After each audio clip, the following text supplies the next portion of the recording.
Dieu a estimé tracé pour toi ce matin. Vous devez savoir que le Dieu c'est un Dieu des saisons. Ce matin c'est ta saison. Ce matin, c'est quelqu'un peut déclarer avec une femme triomphante en disant que ce matin c'est ma saison. Est-ce que nous pouvons tous se déclarer avec une femme triomphante, une confession triomphante, accompagnée avec foi en disant que ce matin c'est ma saison. Ce matin c'est ma saison. Oh, sois béni ce matin, bien-aimé. Vous êtes bénis ce matin. Je vois une sœur qui est bénie ce matin. Je vois un frère qui est béni ce matin. Parce qu'il est ici. Et lui, notre solution, notre source, il est ici ce matin. Est-ce que vous croyez qu'il est ici? Bien-aimés, ce matin, nous allons parler d'un thème qui est très important pour toi et moi. Le thème que nous allons développer ce matin est intitulé La rencontre au puits d'eau. Et le sujet que Dieu nous a donné ce matin est Christ, la source qui étanche notre soif. Alors bien aimé, je voudrais que tu prêtes l'oreille maintenant. Pour en parler de ce sujet, bien aimé, je vous invite tous à nous lever pour glorifier la parole de l'Éternel, pour rendre hommage à la parole de l'Éternel. Nous allons prendre le texte de Jean 4. En commençant par le 3e verset jusqu'au 15e verset. Et lisons la parole de Dieu. Il quitta la Judée et s'en alla encore en Galilée. Et il fallait qu'il traversât la Samarie. Il vient donc à une ville de Samarie nommée Sichar. Vous devez m'excuser parce qu'ils sont en train de lire une nouvelle version. Une autre version, pardon. Donc, près de la terre que Jacob donna à Joseph et son fils. Et il y avait là une fontaine de Jacob, c'est le puits. Jésus donc étant lassé du chemin, se tenait là assis sur la fontaine. C'était environ la 6e heure. Une femme de la Samarie vient pour puiser de l'eau. Jésus lui dit, donne-moi à boire. Car ses disciples sont étaient allés à la ville pour acheter des vivres. La femme samaritaine lui dit donc, comment toi qui es juif, me demandes-tu à boire, à moi qui suis une femme samaritaine? Car les juifs n'ont point de relation avec les samaritains. Jésus lui répondit et lui dit, si tu connaissais le don de Dieu, et qui est celui qui te dit, donne-moi à boire, toi tu lui puisses lui demander, et ils t'ont donné de l'eau à vivre.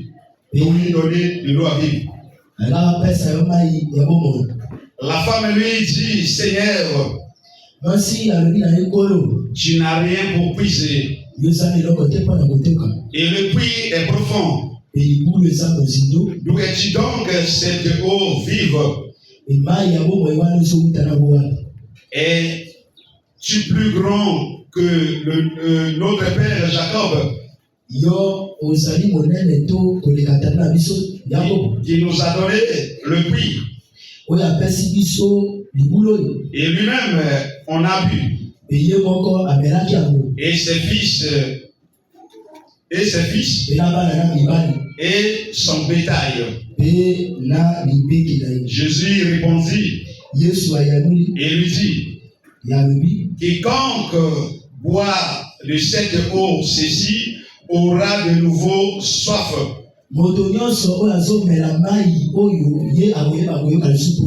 Mais celui qui boira de l'eau que je lui donnerai, moi, j'aurai plus soif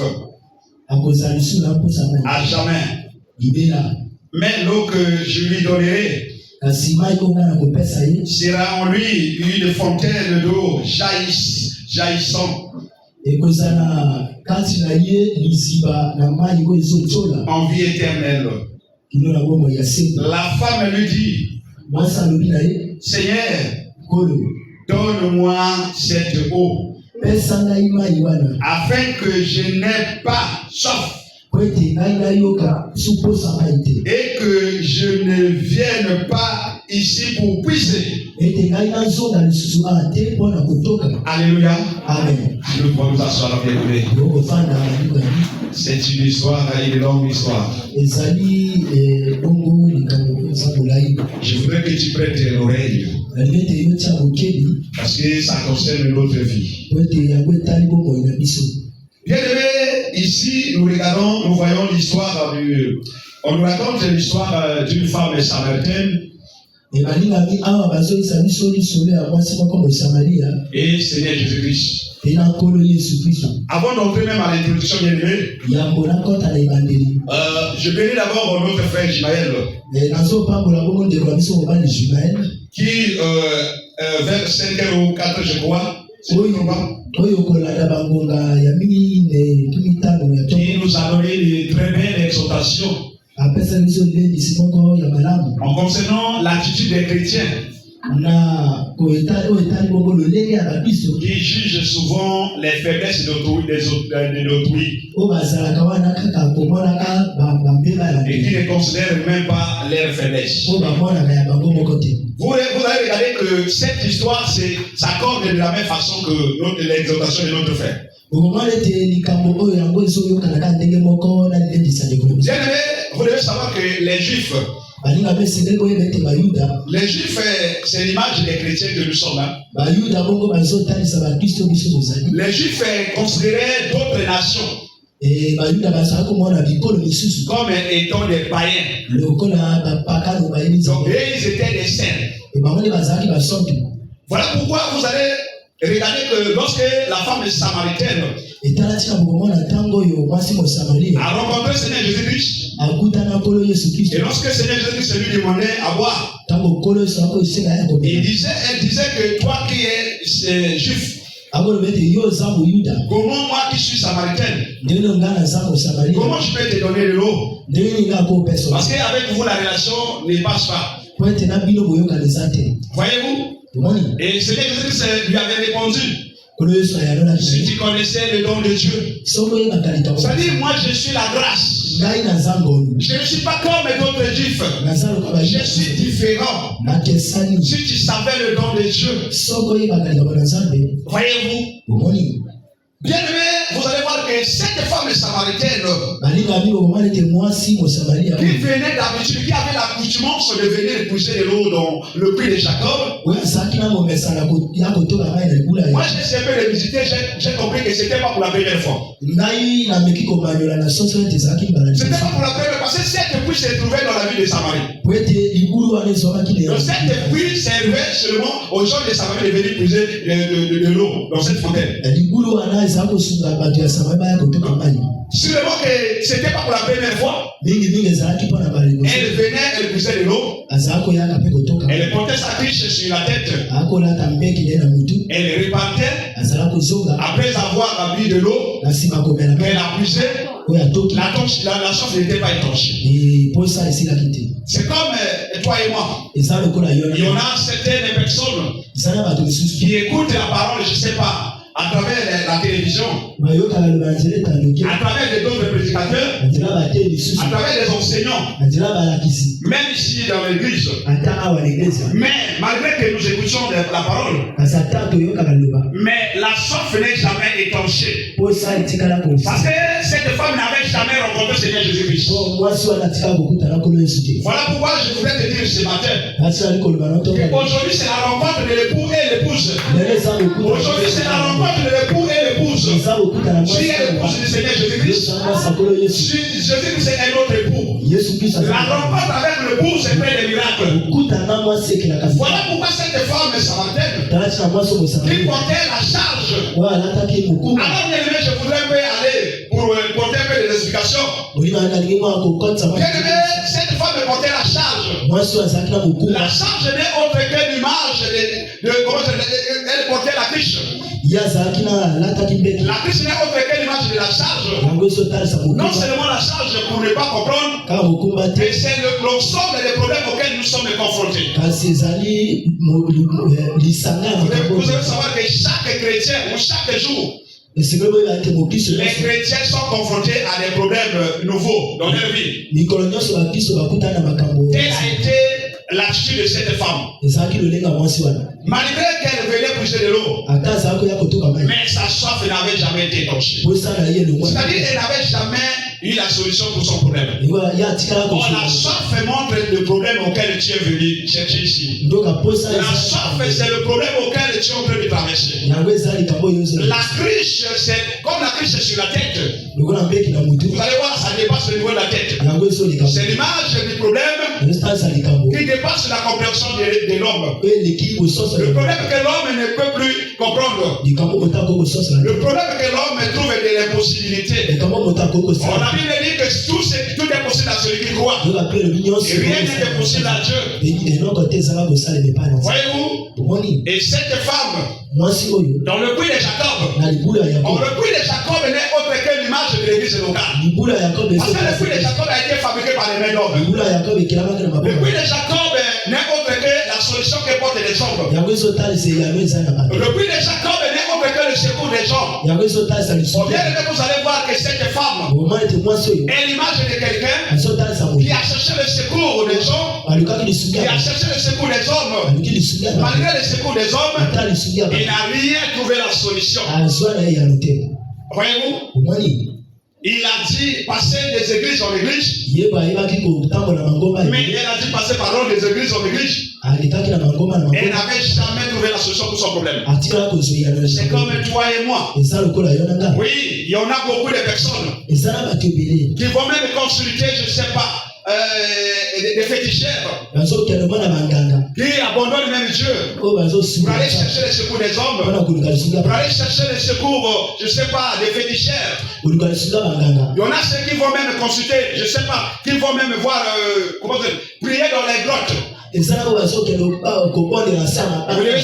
savoir que lorsque vous allez abandonner Dieu pour aller vous ériger en Égypte, vous devenez des enfants rebelles. La Bible dit dans Ésaïe 30, le verset 1er. La Bible dit, malheur aux enfants rebelles, et qui prennent des décisions pour descendre en Égypte, sans demander mon secours. Voyez-vous? Bien aimé, les enfants de Dieu, il ne faudrait pas que les enfants de Dieu aillent consulter ou aller chercher le secours dans les grottes. Bien aimé, l'homme est limité. L'homme est limité, bien aimé. L'homme a une faim. Mais il y a quelqu'un qui n'a pas de faim. Il n'a ni commencement, ni faim. Oh, il y a quelqu'un qui s'appelle le secours. Il s'appelle le secours. Il y a quelqu'un qui s'appelle la solution. Cette personne s'appelle Seigneur Jésus-Christ. C'est lui la source intarissable. C'est toi la source, c'est lui la source qui n'est pas. Oh, la parole que l'homme donne, ça ne peut pas étancher la chambre. Ça ne peut pas étancher la chambre de quelqu'un. Je voulais dire à quelqu'un ce matin que ta chambre est étanchée ce matin. Ce matin, tu as le problème ici. Tu as le problème solution. Seigneur Jésus-Christ, c'est la solution pour toi. Bien-aimé, vous devez croire à cette parole. J'ai dit en prophétisant disant ceci. Que cette parole n'est autre que la prophétie pour quiconque croit. Et cette femme bien-aimée, lui qui a l'image de l'église, oh, l'église c'est toi. L'église c'est moi. Cette femme qui avait l'habitude de venir, c'est comme toi tu as l'habitude d'écouter la parole de Dieu. Mais bien-aimé, mais depuis que tu as écouté la parole de Dieu, mais rien ne change dans ta vie. Tu traînes toujours avec la triche. Tu traînes toujours avec des soucis. Tu traînes toujours avec des inquiétudes. Mais ce matin, je voudrais te dire, il y a quelqu'un que tu vas regarder. Lorsque tu regardes la croix, tout a été accompli sur la croix. Tout a été accompli sur la croix. Sur la croix, il a porté nos souffrances. Tu dois le regarder. Il est l'agneau immolé sans tâche. C'est l'agneau qui a été offert afin que toi et moi nos péchés soient pardonnés. Alors bien, vous allez voir que je disais que le puits de Jacob, c'est le secours des hommes. Or, lorsque vous allez dans Psaume 46, le verset 2, Seigneur Jésus-Christ dit, je suis le secours qui ne manque jamais de la détresse. Il est le secours qui ne manque jamais de la détresse. Mais nous avons des problèmes. Les enfants de Dieu ont des problèmes. Ils ne veulent pas chercher l'éternel. Ils veulent garder les problèmes dans leur maison. Ça crée des charges, ça crée des fissures dans le cœur. Ça crée des blessures dans le cœur. Il y a quelqu'un qui s'appelle Jésus. Je vais prendre une image. Je suis un villageois. Lorsque j'étais au village, je suis même pécheur en même temps chasseur. Je suis pécheur en même temps chasseur. Vous allez voir, nous quand on partait de la forêt pour arriver à la maison, il y avait un endroit préparé que les gens viennent se reposer. Lorsqu'on traîne avec la charge depuis la forêt là-bas, lorsqu'on arrive à cet endroit-là, on ne pourra jamais s'en passer comme ça. Il faut prendre un peu du repos pour regagner un peu de la force afin de continuer le voyage. C'est comme nous les enfants de Dieu. Nous devons faire de la même chose. Lorsque nous constatons que les choses ne marchent pas dans la vie, lorsque nous constatons que même les prières ne marchent pas, nous ne devons pas lasser. Cette femme n'avait pas lassé. Elle venait toujours chercher de l'eau. Mais elle ne savait pas que ce jour-là, Jésus-Christ était assis sur le puits de Jacob. Oui, il y en a certaines personnes qui ont des problèmes. Mais le puits de Jacob, je disais que c'est l'image de l'église locale. Voyez-vous? Mais nous avons assez de problèmes. Mais les enfants de Dieu traînent avec des problèmes dans la maison. Or, il fallait venir dans le puits de Jacob. C'est là où il y a la solution. On la rencontre avec l'épouse. Ce n'est pas ailleurs. C'est toujours dans le puits. C'est dans la parole. Ce n'est pas ailleurs. Si tu veux rencontrer le Seigneur Jésus-Christ, c'est dans la parole. C'est dans la parole. Or, lorsque quelqu'un rencontre la parole, comme dans la parole, il y a tout. Dans la parole, il y a la vie. Dans la parole, il y a la bénédiction. Dans la parole, il y a la solution. Dès que la rencontre s'est faite avec le Seigneur Jésus-Christ, et nous sommes devenus des hommes affranchis. Vous allez constater, bien-aimé, que cette femme, lorsqu'elle a rencontré le Seigneur Jésus-Christ, elle avait 6 hommes. Elle avait 6 hommes. Or, elle était prostituée. Elle était prostituée. Voyez-vous? Elle avait 6 hommes. Lorsque le Seigneur Jésus-Christ a raconté son histoire, elle ne savait pas que le Seigneur Jésus-Christ pouvait savoir qu'elle avait 6 hommes. Bon, je voudrais vous dire que malgré que cette femme avait 6 hommes, aucun de ses maris pouvait lui donner la solution de son problème. Aucun de ses maris pouvait enlever sa cliché sur la tête. Est-ce que quelqu'un est là? Est-ce que quelqu'un est là? Aucun de ses maris ne pouvait enlever la cliché sur sa tête. Vous savez pourquoi le chiffre 6, ça veut dire quoi? Mais le chiffre 6, c'est dans Genèse 1er, en descendant. La Bible dit le 6e jour. C'est le jour que Dieu a créé l'homme. Voilà pourquoi les 6 hommes, comme l'homme ne peut pas donner la solution, ces 6 hommes ne pouvaient pas donner la solution à cette force comme toi. Lorsque tu t'appuies avec les hommes, lorsque tu t'appuies, je ne sais pas sur ta propre chair, la Bible dit maudit sont ceux qui se confient. Et qui prend sa chair comme l'appui. C'est-à-dire qu'il prend des décisions sans pourtant me demander. Il y a certaines personnes, lorsqu'il veut s'engager dans une affaire, au lieu de consulter l'Éternel, il prend des décisions sans pourtant demander l'avis du Seigneur Jésus. Voilà pourquoi beaucoup des enfants de Dieu échouent. Nous devons comparer toutes choses à la lumière de la parole. Voilà pourquoi le Seigneur Jésus-Christ nous dit, à travers son serviteur David, ta parole est une lampe sous mes pieds et une lumière sur mon sentier. Lorsqu'un enfant de Dieu veut faire quelque chose, oui, nous avons la parole qui est là. Dans la parole, nous avons le pouvoir. Dans la parole, nous avons l'autorité. Tout a été créé par la parole. Rien n'a été créé par, non pas seulement par la parole. Tout a été créé par la parole. Et dans la parole, il y a le pouvoir. La Bible dit, la mort et la vie sont le pouvoir de la langue, n'est-ce pas? C'est la parole. Les enfants de Dieu doivent apprendre à confesser positivement. Il y a des enfants de Dieu, vraiment, vous devez m'excuser. Nous avons des problèmes. Nous avons des problèmes pendant que nous traversons le moment difficile. Au lieu de confesser, vous faites des prières avec des confessions positives. Les enfants de Dieu confessent négativement. Ils veulent s'approprier, je ne sais pas, de la maladie. Ils veulent s'approprier de la souffrance.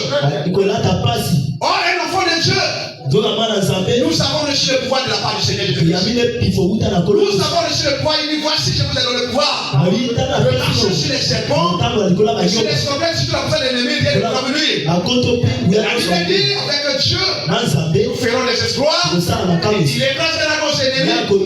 Il dit, lorsque l'ennemi viendra comme un fleuve, l'esprit de l'Éternel le mettra en fuite. Il dit à Moïse, pourquoi crier? Tu dois parler, tu dois confesser. Il y a eu des moments, Seigneur Jésus-Christ, il parlait seulement. Lorsqu'il a vu le figuier, il n'a pas voulu dire beaucoup de mots. Il a dit que désormais, c'est une confession accompagnée avec la foi. Une confession triomphante. Tu dois dire à la maladie, en commençant d'aujourd'hui, tu n'es pas plus demeuré dans mon corps. Tu n'es pas plus demeuré dans mon corps. Tu vas avoir des déclarations positives. Tu ne peux jamais avoir des déclarations négatives. Ces déclarations négatives nous emmènent à l'échec. Voyez-vous, et cette femme samaritaine, qui est l'image que toi et moi, bien-aimés, les 6 hommes, personne ne pouvait donner la solution à ce problème. Et lorsqu'il a rencontré, il fallait qu'il y ait un 7e homme. Vous devez savoir que le chiffre 7 est déclaré. Je voudrais que vous sonniez ça. Le chiffre 7, c'est le chiffre de la bénédiction. C'est le chiffre de la sanctification. C'est le chiffre du repos. Je voudrais que vous sonniez cela. Parce que quand je parle, il y a certaines personnes qui disent mais comment il parle des choses comme ça. Est-ce qu'il y a quelqu'un qui est là, qui est animé, je ne sais pas, il est aussi dans ce bain, qui est emporté par le bain du Saint-Esprit. Pour nous lire, je ne sais pas, Genèse 2, le verset 3. Il y a quelqu'un qui est plongé dans l'eau vive. Je vois qu'il n'y a personne. Genèse, c'est le verset 3. Genèse chapitre 2, le verset 3. Oui. Disons au nom du Seigneur. Dieu bénit le 7e jour. Dieu, tu vois, et on dit qu'il y avait 6 hommes. Seigneur Jésus-Christ, lui, il est le 7e mari. On dit quoi, le 7e jour, Dieu fait quoi? Bénit l'homme. Dieu bénit, vas-y, continue. Dieu bénit le 7e jour. Ok. Et il le sanctifia. Et il est sanctifia. Parce qu'en ce jour, il se reposa de toute son œuvre qu'il avait criée en la faisant. Aujourd'hui, nous sommes quel jour? Selon la semaine, aujourd'hui c'est le 7e jour. Qui est béni ce matin? Je voudrais dire à quelqu'un, je déclare au nom du Seigneur Jésus-Christ, ce matin tu es béni, ce matin tu es sanctifié, ce matin tu vas avoir le repos. Bien aimé, je voudrais dire à quelqu'un, le Seigneur Jésus-Christ, la femme qui avait 6 hommes, il ne l'a pas condamné. Même si aujourd'hui, au cours de la semaine, si tu avais commis des fautes, si tu avais eu des failles, si tu avais des faiblesses ce matin, de la même façon que le Seigneur Jésus-Christ, malgré que cette fille, cette femme avait 6 hommes, le Seigneur Jésus-Christ ne l'a pas condamné. Et ce matin, je voudrais dire à quelqu'un, ne te rejette pas, ne te soucie pas, il ne faut pas avoir de l'inquiétude. Tes péchés sont pardonnés.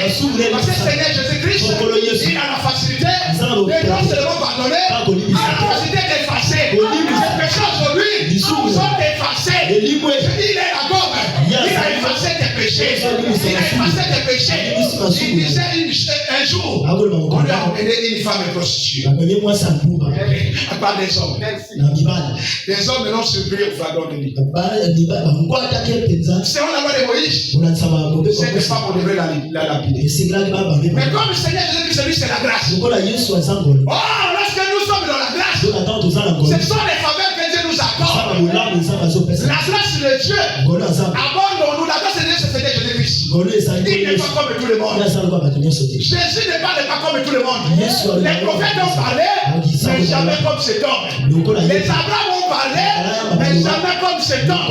Même nous, les serviteurs, nous parlons, mais jamais comme cet homme. Lorsque quelqu'un, lorsque le Seigneur Jésus-Christ se parle de ta vie, il y a un changement. Lorsqu'il dit un mot, il y a un changement. La Bible dit, vous connaissez la vérité vous affranchira.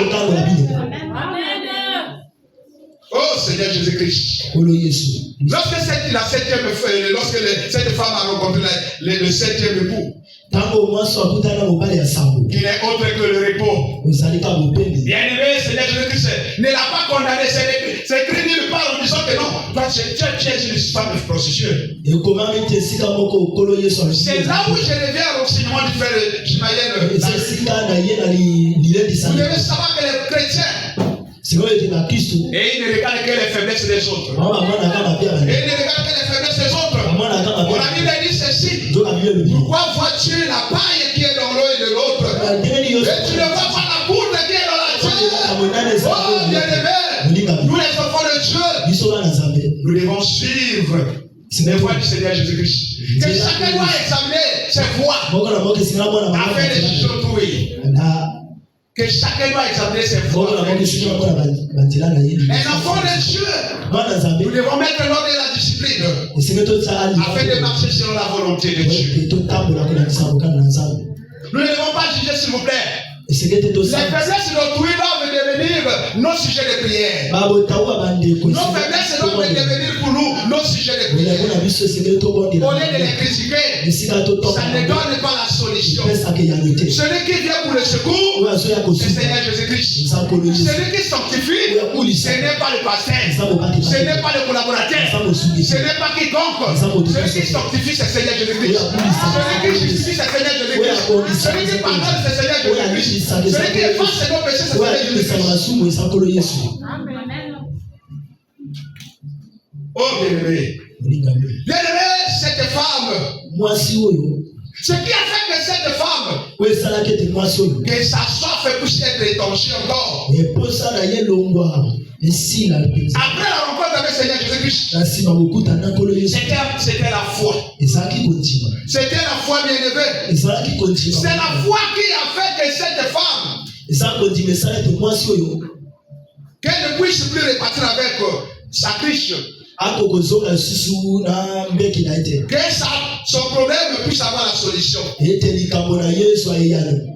aimé, je voudrais que nous puissions lire pour comprendre cela la déclaration de cette femme. nalingi totanga poko soso na bizato yebani maloba ya ndenge mwasi atatola kipenza.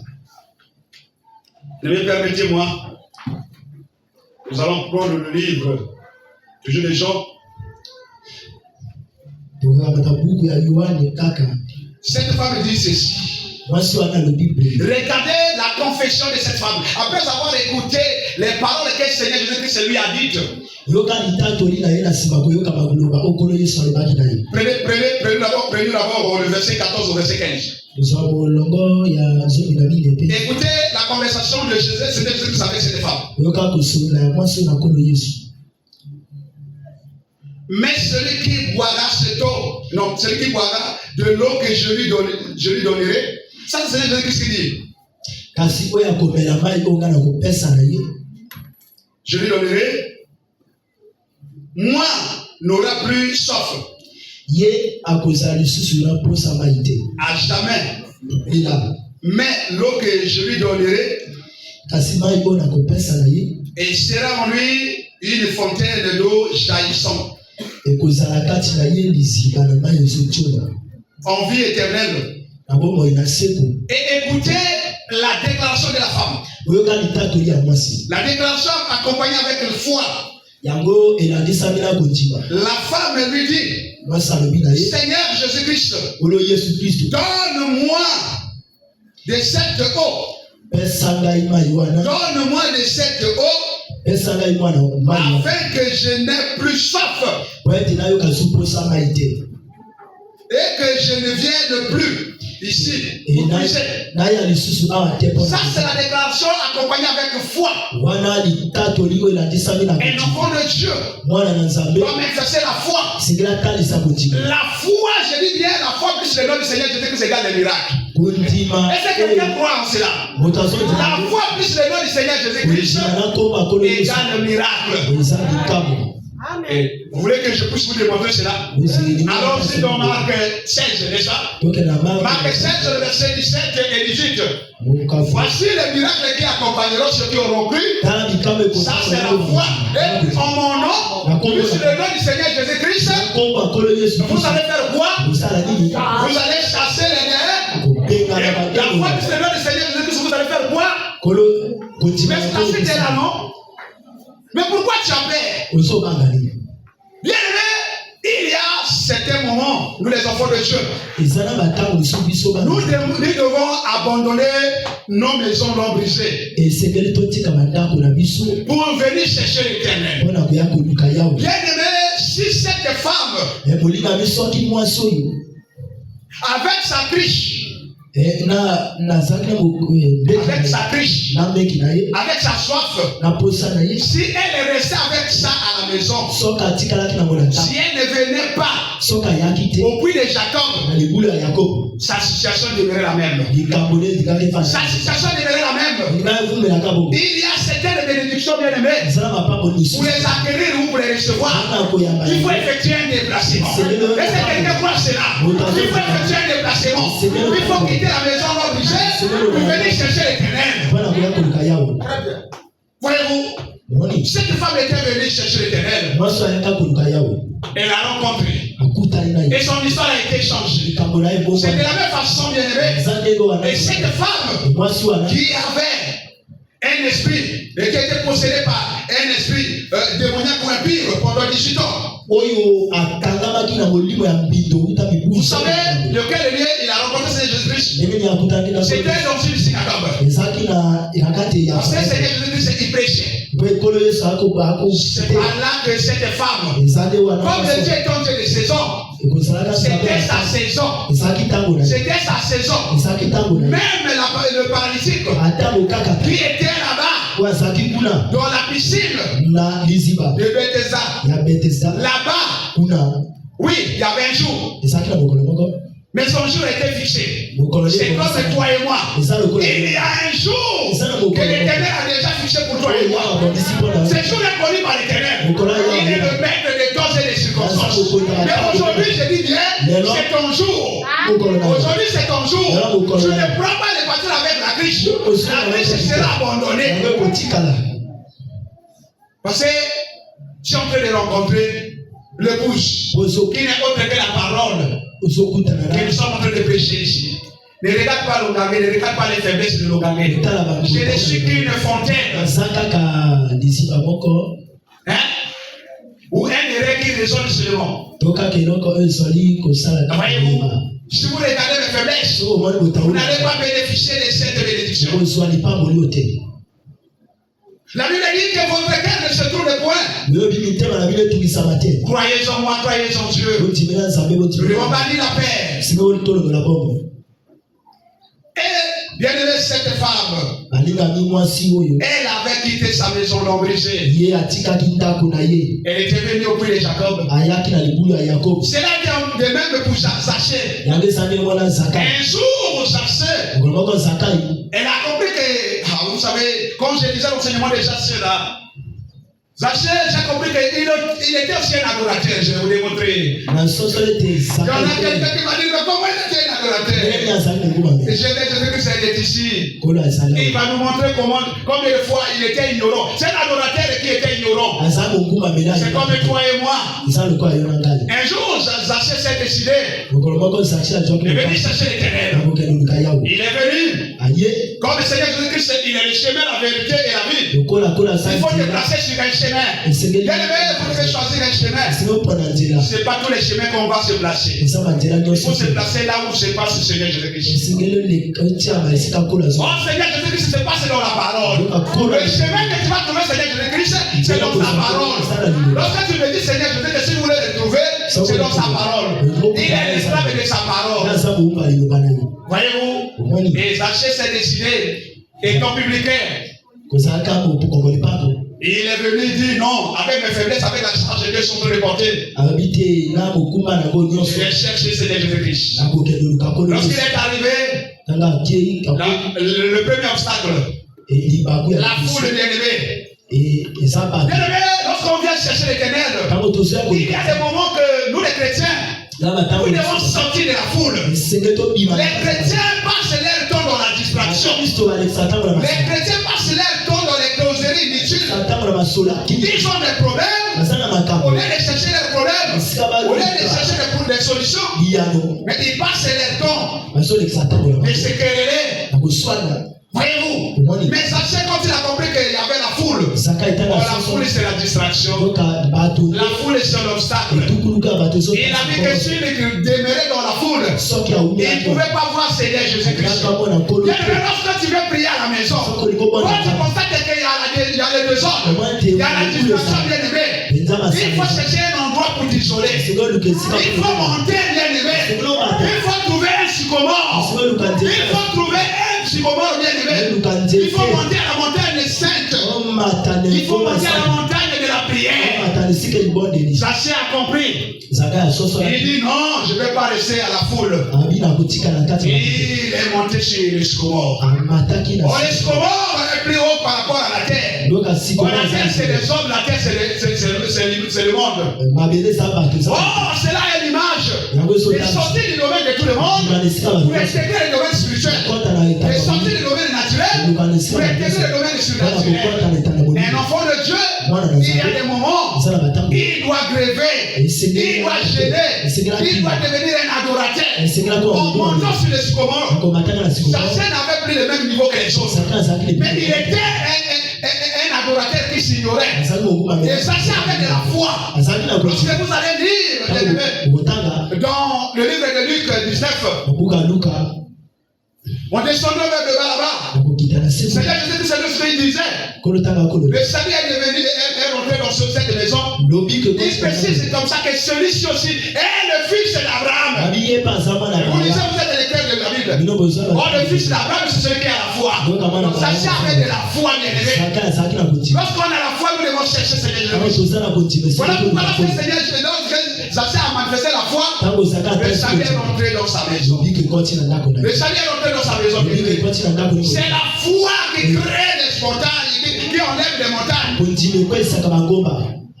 Tout ce qui est impossible à l'homme là, lorsque nous avons la foi, rien ne devient possible. Rien ne devient possible. Sauf que les enfants de Dieu, et ils vivent par l'apparence et par la vie.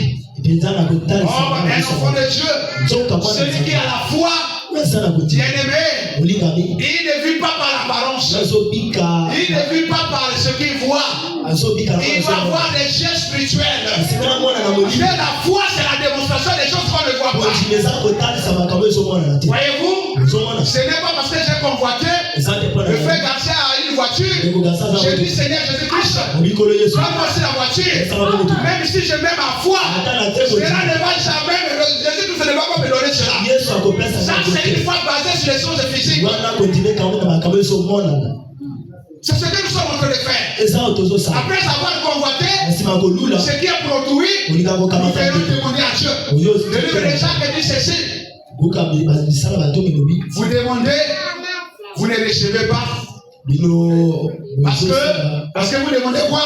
Vous demandez mal. Dans le but de satisfaire vos besoins. Nous sommes en train de demander pour satisfaire nos besoins. Et non pour satisfaire Seigneur Jésus-Christ. Voyez-vous, nous devons parfois quitter nos maisons. Seigneur Jésus-Christ, à travers son secteur David, disait ceci. J'ai cherché l'Éternel et l'Éternel m'a fait quoi? Il m'a répondu et il m'a délivré de toute frayeur. Il m'a délivré de toute frayeur. Mais s'il ne cherchait pas Seigneur Jésus-Christ, pendant que Saoul nous poursuivait nuit et jour, pendant qu'Absalom nous poursuivait nuit et jour, s'il ne cherchait pas l'Éternel, bien-aimé, la situation de David demeurait la même. C'est comme toi et moi. Nous devons venir prier. Nous devons aussi quitter nos maisons. Nous devons prendre le temps de chercher l'Éternel. Comme cette femme samaritaine. Si nous voulons que notre charge puisse être abandonnée, si nous voulons que notre soif soit étanchée, oui, nous voulons chercher là où se trouve le puits d'eau. Pour rencontrer le 7e époux. Pour rencontrer le 7e époux. Alors bien aimé, cette femme samaritaine qui n'est autre que l'image de l'église. Bien aimé, l'église doit sortir du confort de tout le monde. Bien aimé, l'église doit chercher Seigneur Jésus-Christ nuit et jour. Au lieu de passer les mains à la maison, nous devons venir chercher l'Éternel.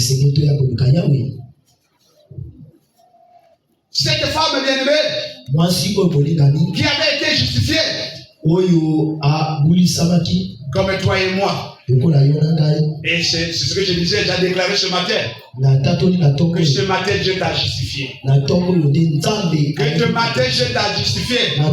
Même si les gens continuent à penser que tu es comme ça.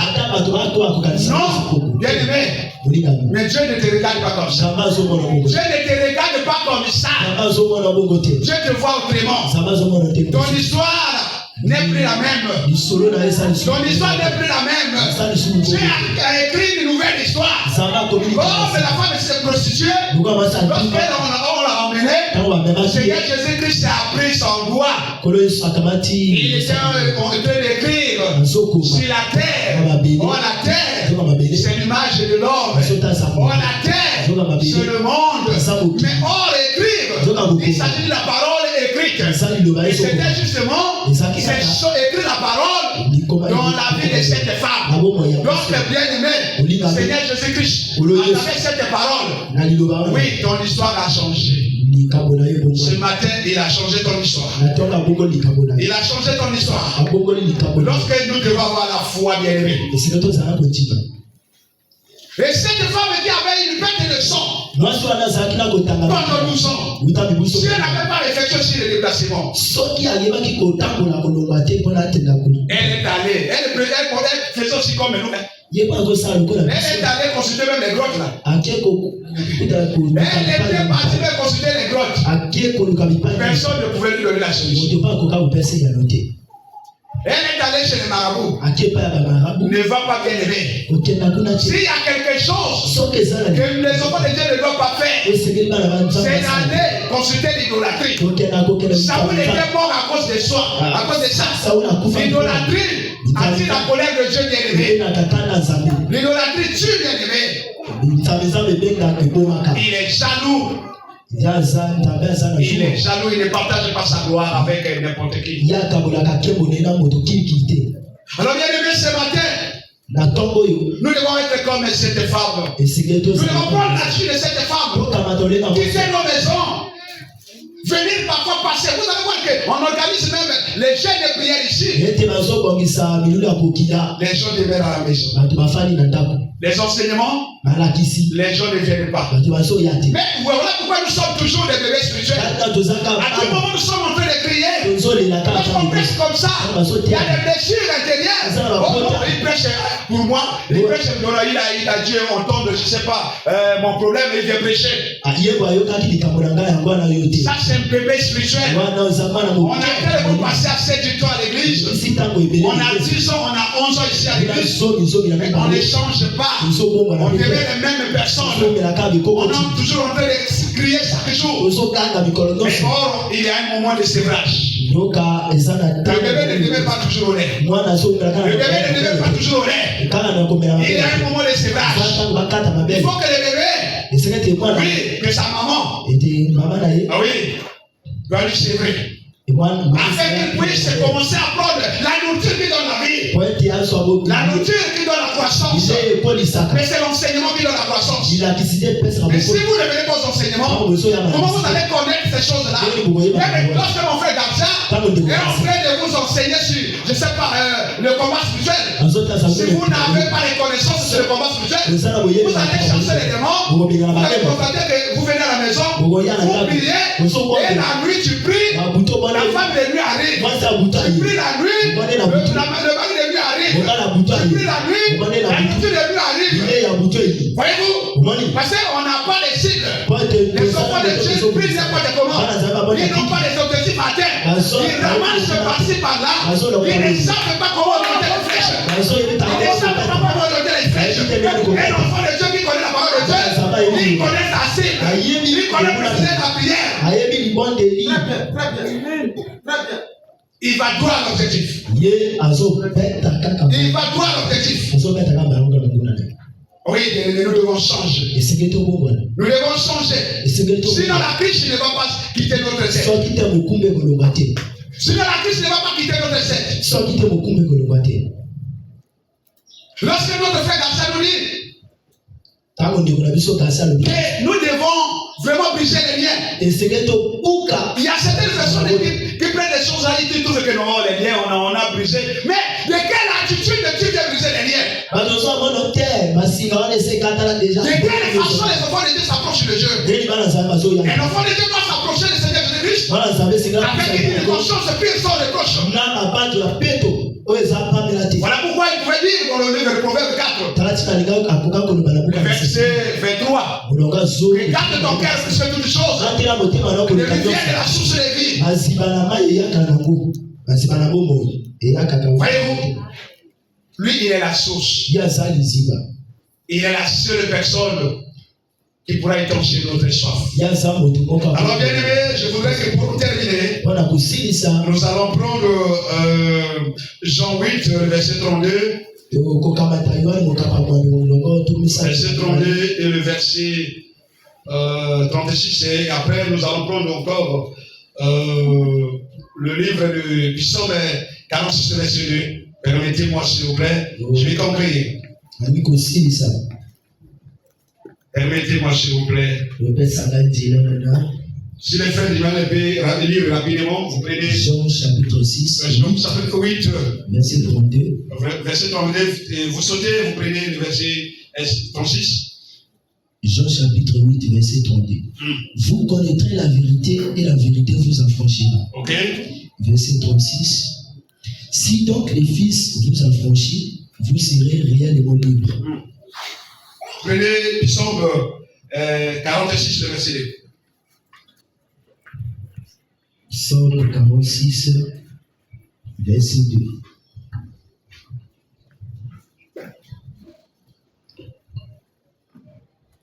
Dieu est pour nous un refuge, et un appui, un secours qui ne manque jamais au temps dans la détresse. Un secours qui ne manque jamais.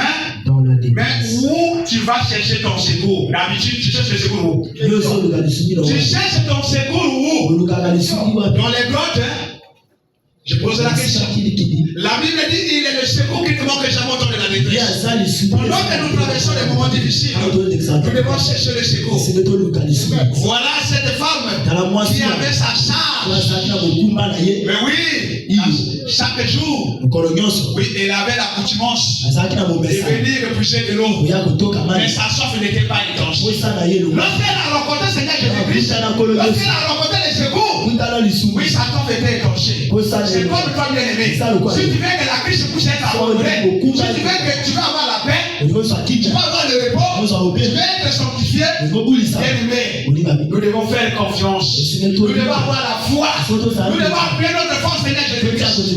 Ici, la grâce, la gloire, la bénédiction, la victoire, le succès et la réussite seront notre partage. Son éternité.